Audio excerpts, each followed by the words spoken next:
Hey guys, what is up? It is your friendly neighborhood Ooze here, back again with another Isaac Breaking Run.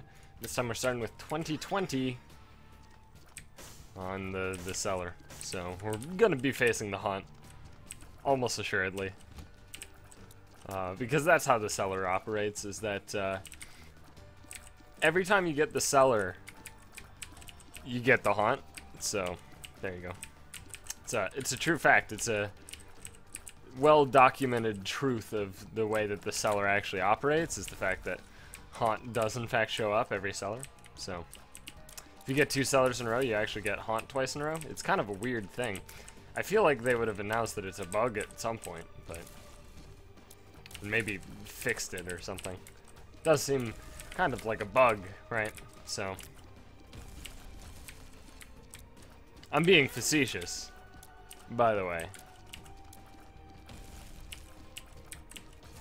I almost wish that was a true thing, like all that I just said there. I kind of wish it, but then I realized that I'd have to fight the haunt like every other run.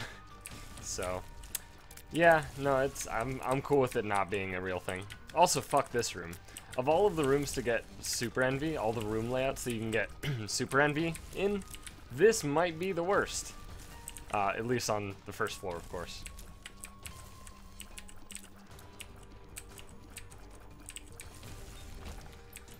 Alright, well, shoop de whoop, as anticipated. That's not true. I anticipated a troll bomb, because I never get items from Super Envy, even though I just did. Never happens. Never. Not once. Except when it does. Which is now. At least once. So there you go. I don't know. Anyway. Let's fucking go. I'm really hoping for a splash tier effect.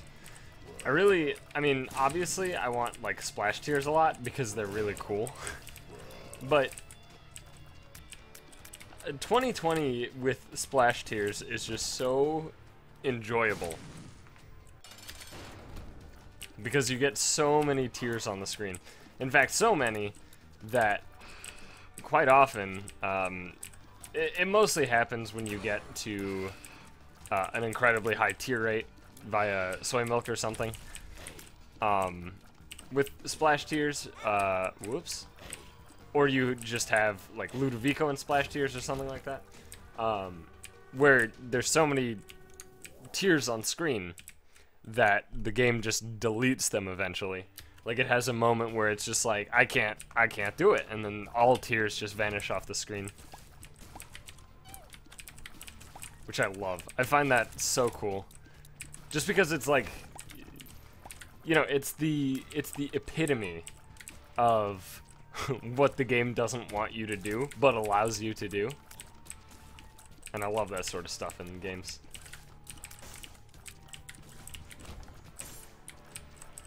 I love it when, like, it's a very clear thing that you can point to and be like, the game doesn't want this to happen, but it's happening. For example, oh god, what's the term for it? I think total control? I know arbitrary code execution, but I think the term is total control.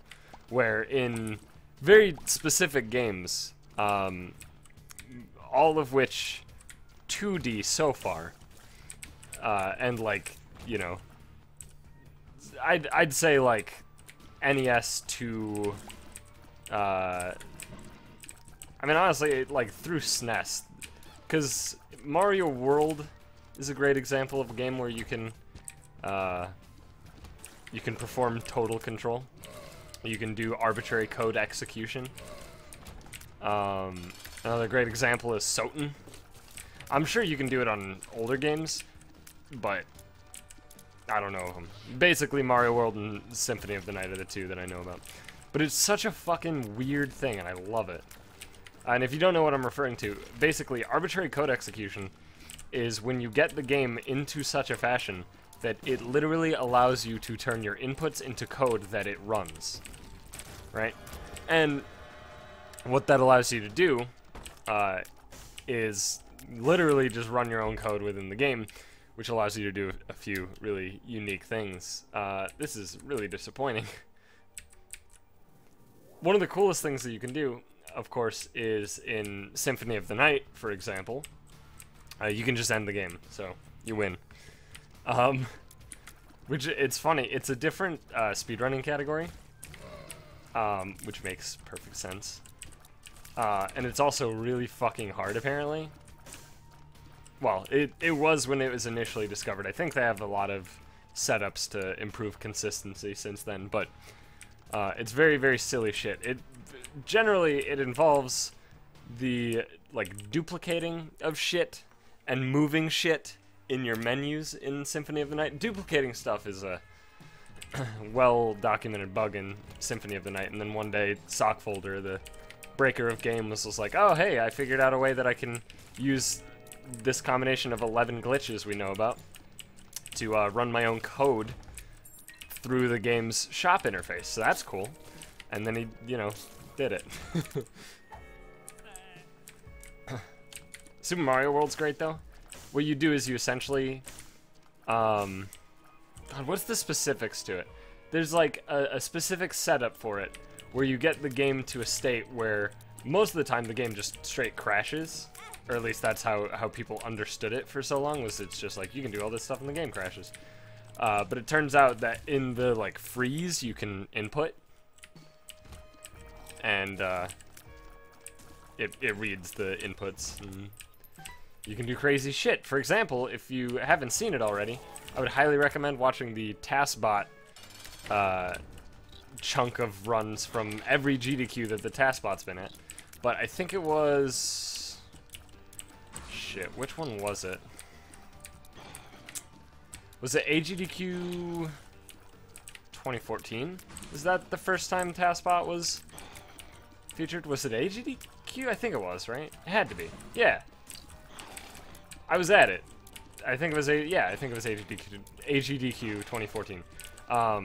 Watch that one. That was great. The greatest, in my opinion, is of course the Super Mario World run, where they programmed Pong and Snake into Super Mario World. So that's cool. Literally, like, possible to play actual functioning Pong and Snake. And in Pong, of course, that means 2 players. You literally can use both controllers within Super Mario World to play Pong that is skinned with Super Mario World sprites, which is hilarious. But that's, I mean, that's the sort of shit that I love in games, is when, like I said before, when it's so clearly a thing the game doesn't want you to do, but it allows you to do it. Like, it's possible to do it. That's the cool shit, man.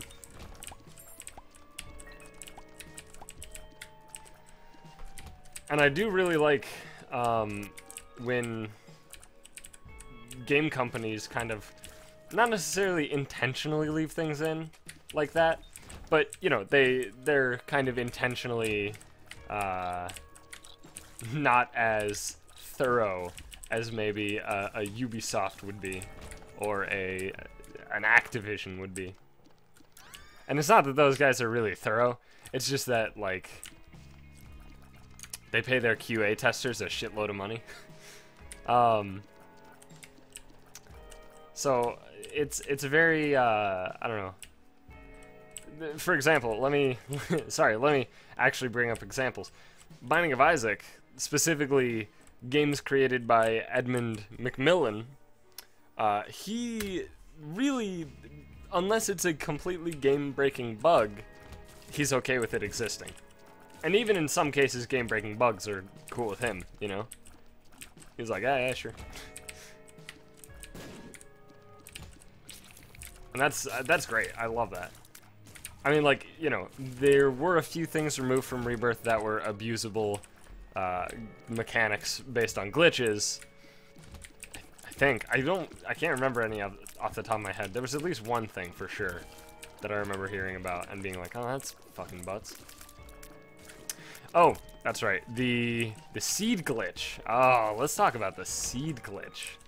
Oh my god. Okay. First of all, I wanna point this out.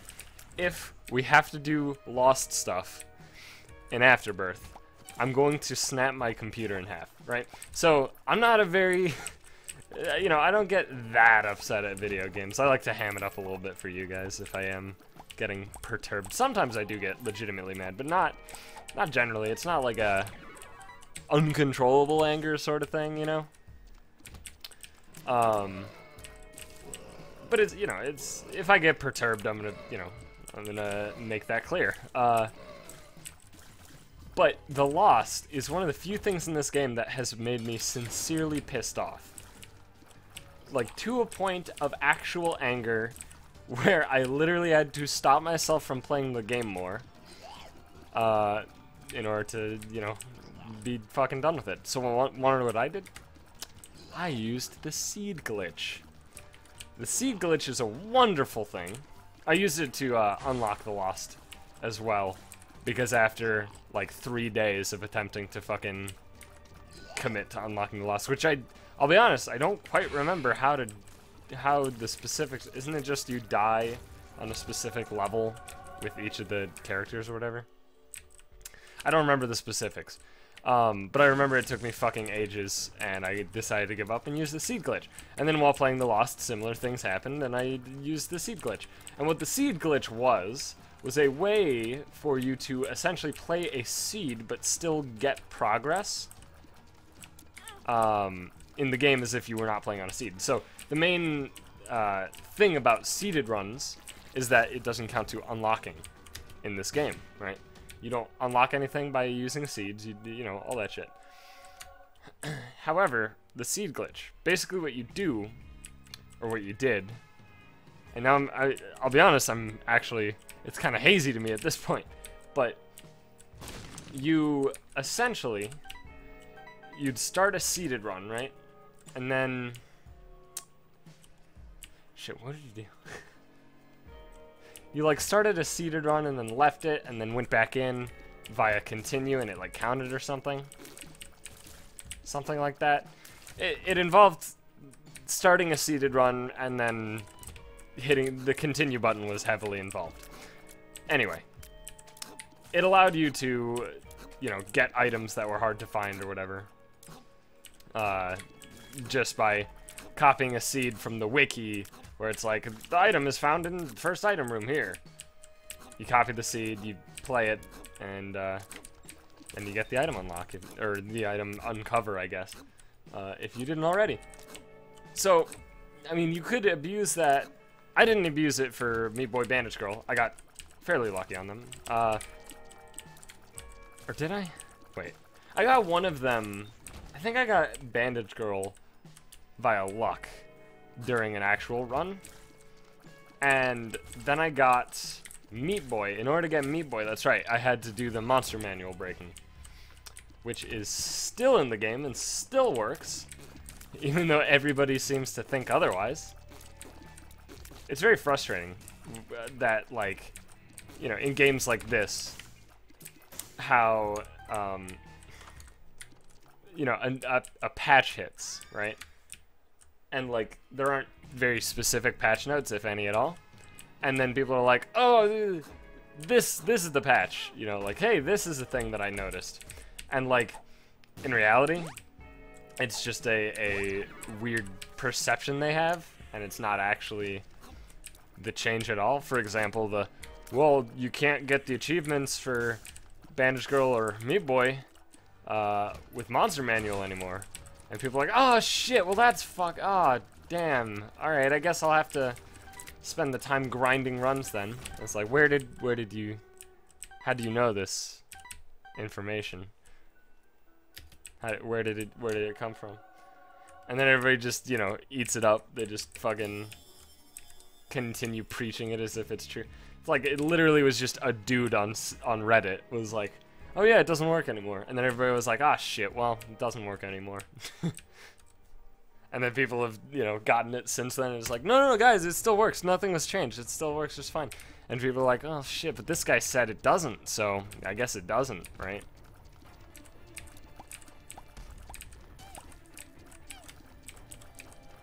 And that happened with a few things, actually.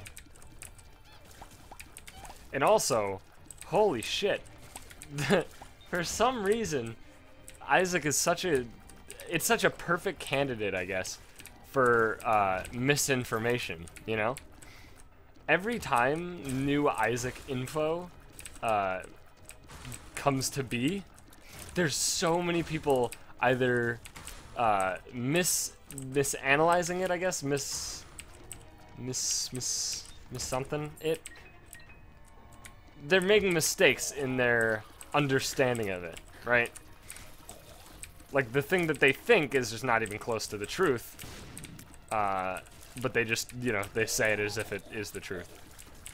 That shit happens all the goddamn time. I remember when Wrath of the Lamb released. Do you remember that, guys? That was the expansion to the original Binding of Isaac.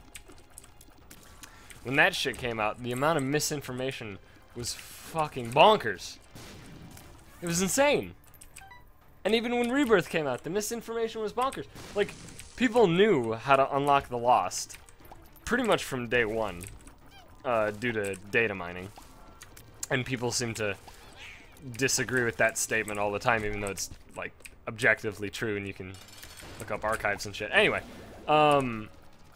like, people have known how to unlock the Lost, like, you know, since day one, right?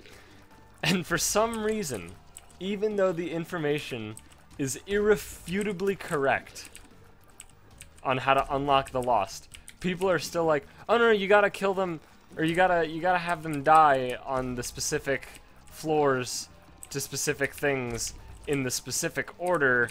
It's like, no, just fucking, you don't need to die. Oh, Jesus.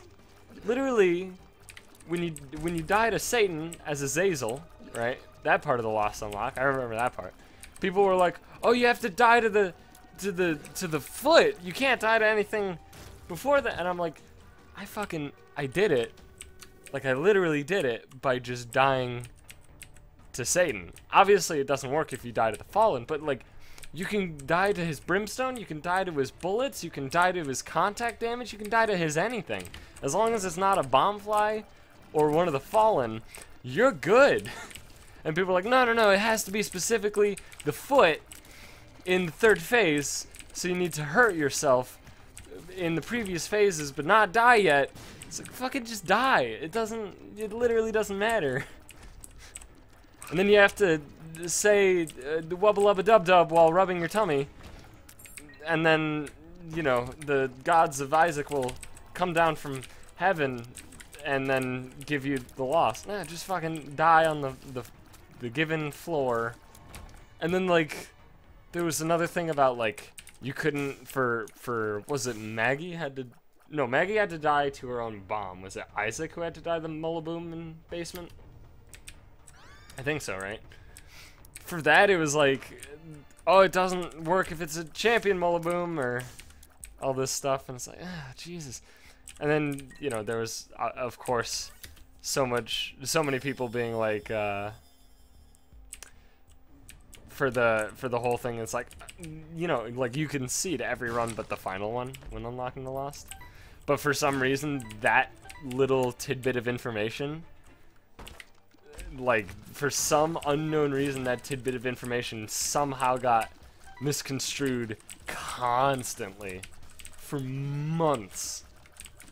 It was like, you can use seed for everything but Azazel. No, you can use seed for anything but the last one, which it wouldn't make the most sense for it to be Azazel. I mean, it could.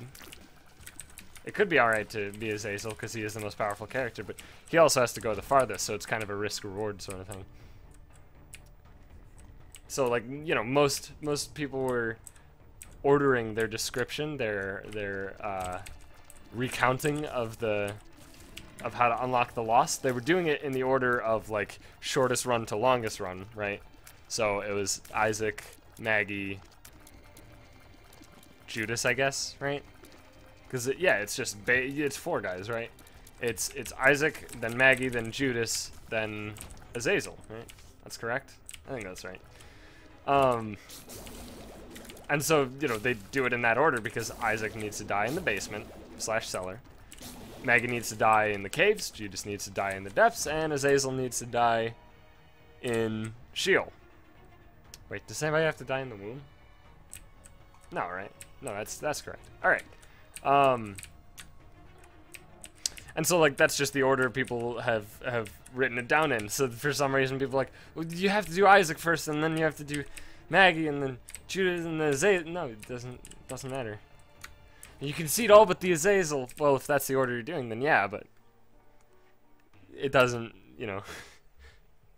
And it's like a very, very simple situation to unlock the lost. It's a very simple set of objectives that need completing, with very understandable reasons, you know, for like the specifics to them, such as, you know, you can't see the final one. The reason that makes sense, by the way, is because all the game is doing when actually doing the actual unlocking of the lost is, am I on a seed? Answer no, we can unlock the lost. That's it, right? So all it cares about is that final thing, that final bit. I mean, I want this. Fuck it. I lose the 2020 effect, but I also just want this.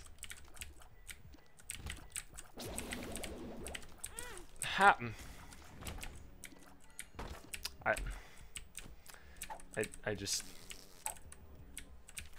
Let's pop this. Damn it.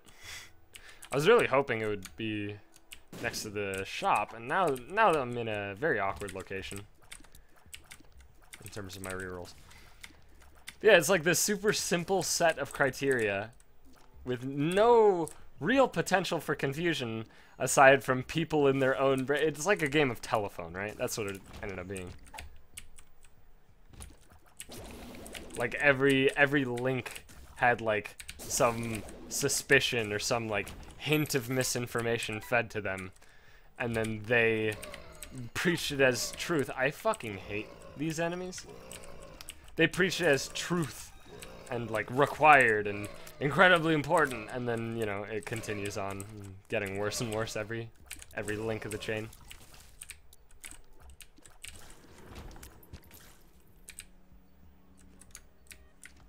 This sucks, by the way.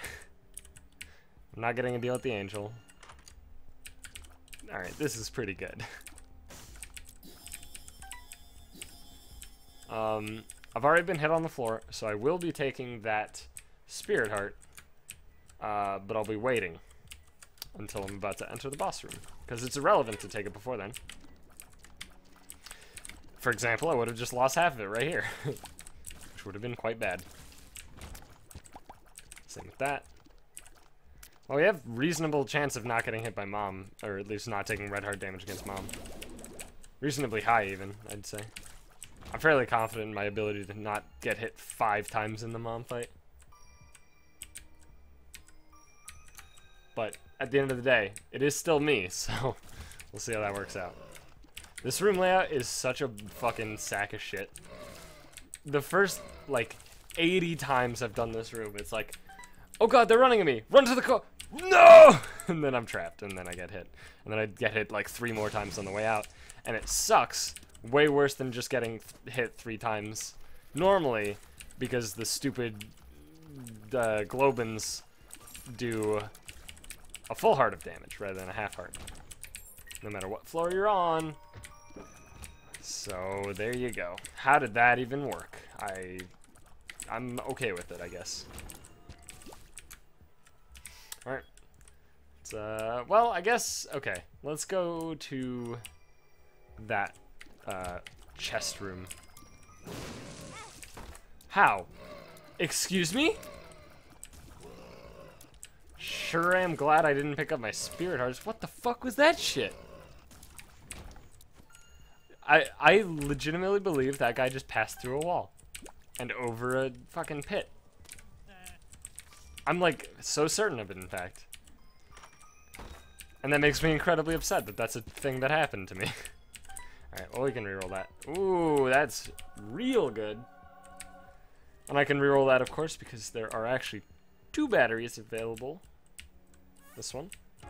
And one in the shop. So let's get going, though. This is quite good. So now we're guaranteed the deal with the angel, which is potentially not very good. at this current stage, as I do in fact have 9 red hearts, about to be 10 upon leaving the floor. However, I do have 2 rerolls, so if the angel offers me an item, and I can, of course, kill the statue, which shouldn't be a problem, then I'll get, essentially, I'll get 6 attempts at good angel room items, which is quite a lot. 6 is a lot. It's a large number.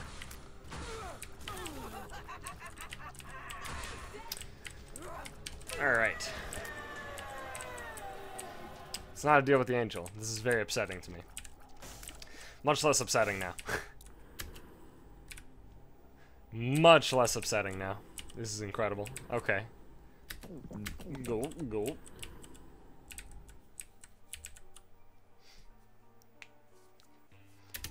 You know what? I'm happy with the shit I got from angel rooms. It allowed me to essentially freebie purchase that devil deal. And it also gave me Guardian Angel, which is actually a really good item. I think it's a very underrated item because the effects of it are very not small. Like, the effects are pretty big. It's the effects are just like kind of unseen, you know? They're invisible most of the time. Oh, I hate the combination of speed and shot speed I have. It's very unfortunate. The Guardian Angel essentially just, you know, increases the amount of bullet cover you have, which, you know, it's a statement that you can make kind of naively when it comes to it. It's like, oh, well, orbitals move faster, so clearly that's a good thing. When in some cases, it actually might make you take a hit when otherwise you'd avoid it, but in more cases, it'll make you avoid a hit when you would have otherwise taken it, because essentially, the way it breaks down is that it hits more tiers from like on the side of orbitals, right? So orbitals moving slowly, it's like it'll just block them, right? It won't be a proactive solution.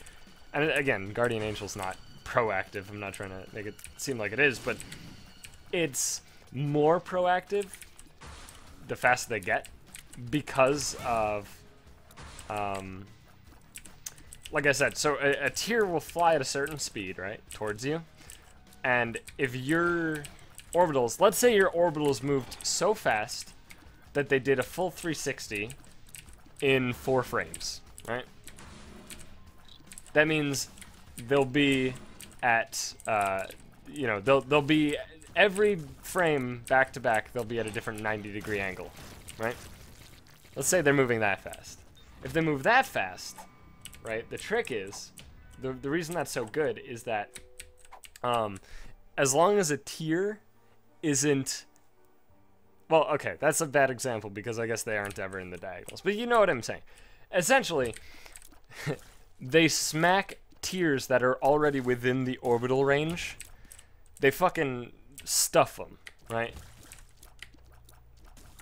They go out of their way and just smack the tiers into non-existence.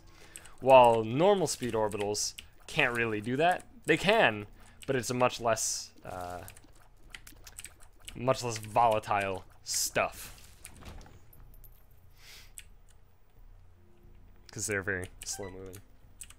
I'm doing a horrible job explaining what I'm trying to say, but I think you probably understand what I'm saying. Damn it! I was really I mean, part of me was hoping that the boss room was right nearby the self-sacrifice room, but I don't know. Wait, no, alright, I interpreted the map slightly wrong, because for some reason I thought that what I'm seeing to my right is impossible. For some reason. When it's clearly not.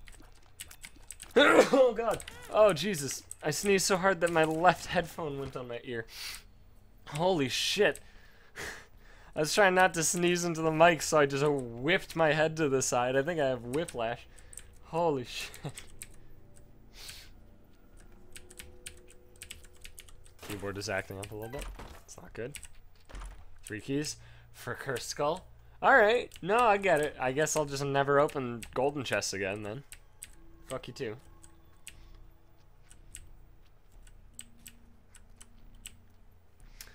Also, when I'm...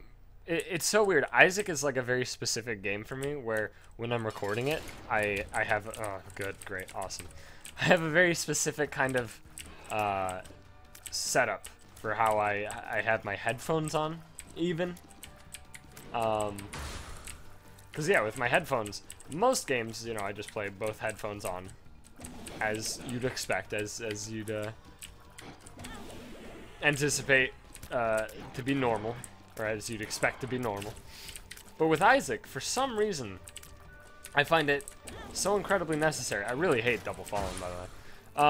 I find it so incredibly necessary to have one earphone off for my headset. How am I this bad at dodging a simple attack that I've dodged literally millions of times?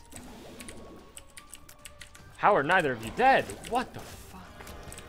I am so good at consistently lowering the, like, multi-boss rooms, like all the bosses to the same amount of health at the same time. I'm really good at it. It's not a good thing to be good at, but I'm really good at it. Oh my god, we won. Okay, that was weird.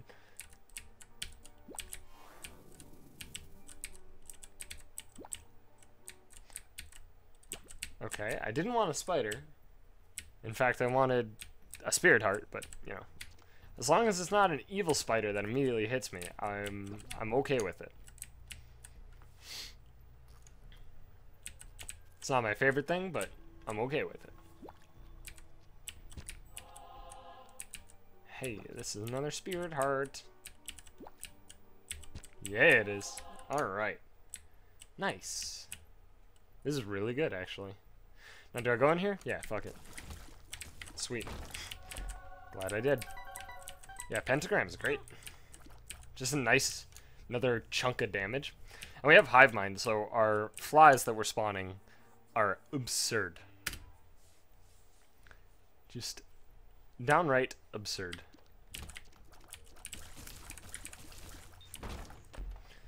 So every single damage we get ups the damage of each individual fly by 4. Getting a pentagram damage up. Sorry, let me be a bit more clear. A 1.0 damage up is a 4.0 damage up to each individual fly. Plus the shot that spawned the fly does an additional 1 damage, which is pretty good. So it's essentially... Does this work? I guess so. Yeah, no, that makes... Wait. Yeah, I don't think it was possible to have it any other way, actually. Okay. So yeah, 1.0 damage up. The increased chance of deal with the devil is beyond irrelevant, but the 1.0 damage up is essentially a 5.0 damage up.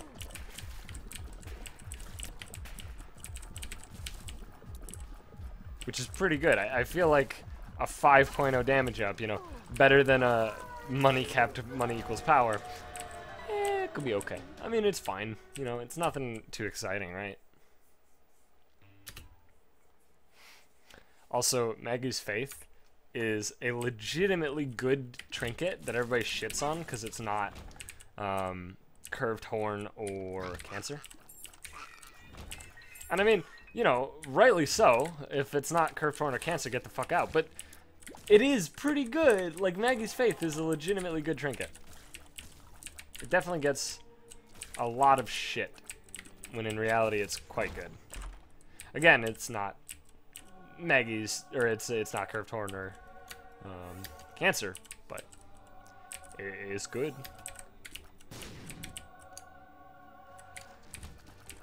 Hey, I'm not gonna touch you because I don't want to bring the left hand down to the chest.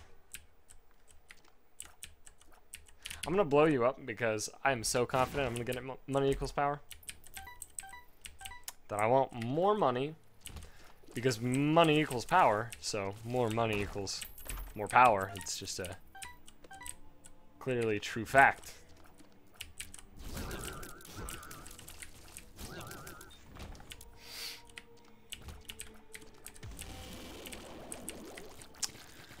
I'll be honest. I think the thing I'm just thinking about the most right now is how fucking unfun, unenjoyable, how brutally boring it's gonna be to go to traffic court in a day from when you guys are seeing this. I am just, like, there is nothing I want to do less. But if I don't go, then the case gets thrown out or whatever, and instead of this guy's insurance paying for it, then there'll be some bullshit with Comcast. And based on my experiences with Comcast and internet, I can't imagine their stance on insurance is much better. Yes. Yes. Yes. Yes.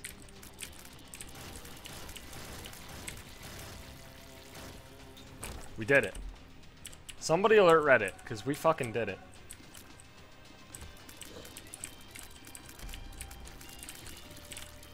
Although I don't actually know what the situation will be if the judge concludes, because it's traffic court, so there's like not like a fucking jury or anything. It's literally just gonna be me, the guy's attorney, the guy, and I think a judge, and I literally think that's it. But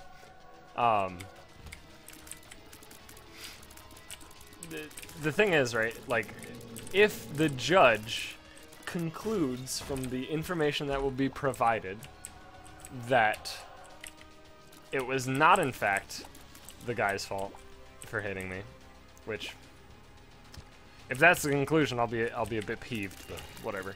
And in fact, it was the Comcast truck's fault. I believe what'll happen is the burden will be put on. I actually don't know who the burden will be put on. I'll be completely honest with you on that. I have no fucking clue. I feel like it would be on his insurance company, but it could also be on ours to hunt down Comcast and deal with them instead of dealing with these people. Which, in fairness, that might be easier. I don't remember what this guy's insurance company is, but they're really bad. I mean, when an insurance company outright, like, just declines any of your requests for fucking anything, and goes so far to, in the situation that I have painted so clearly, first of all, I just want to say, with very certain things, I have an incredibly specific memory. And positioning of relevant objects, such as cars, whilst I'm driving, that is a thing I have an incredible memory of. So I have painted the picture probably as real as if you were literally there, in terms of the positioning, at least of the relevant information. But it's, I don't know, man. The thing that bothers me so much is that I know, like, I'm gonna go to traffic court, right? And it's gonna be like, please tell your side of the story, and I'll be like, well, I noticed the car was moving at a high rate of speed. You perceived a car moving at a high rate. No, he was. This isn't like I thought he was moving. Like, this motherfucker, he got in the time of like a yellow light. This motherfucker got half a block, you know, and like half of a big block, not like a, you know, like a 2-house chunk of a block or whatever. Like half a block in the time of a yellow light, which I don't know if you know this, yellow lights don't tend to last very long. And it's like, if that is just my perception, you know, if I'm only perceiving him to be moving at a high rate of speed, then I guess I don't know what a high rate of speed is. I don't know. It's gonna be a fucking dumb thing. I hate it. I'm not looking forward to it at all. Because it's literally like, you know, I'm gonna recount my side of the story, And it'll be like, well, it sounds like you're misremembering. No, I'm not. And I understand there's a reason that eyewitnesses are bad, right? Like, eyewitness testimonies are generally bad. They're not a thing that is very great to lean on. But that's mostly for things such as a person's appearance or, you know, things like that. Not positioning of incredibly relevant information such as traffic while driving. I don't know. I feel like that's much more relevant than remembering the cheekbones of a man that, as you were walking down the street, you saw him grab a purse. You know, you're not going to remember his cheekbones. You're going to be like, this motherfucker stole a purse. You know? But when a car is going at pretty clearly, like, well above 40, maybe even up to 50 miles an hour down a 35, I mean, he was probably going 50. He had to be, actually. Yeah, there's no way he was only going 40. Anyway, whatever. I don't know. Fuck it. I don't care. It's gonna be dumb, and I'm gonna hate it, but hope you enjoyed this episode. And if you did, please be sure to leave a like and do all that good shit. You know, comment and whatever. I hate people. people just piss me off, you know? They grind my gears, human beings do. What a sad sack of shit they are. Anyway, thanks for watching. I'll see you guys in the next episode.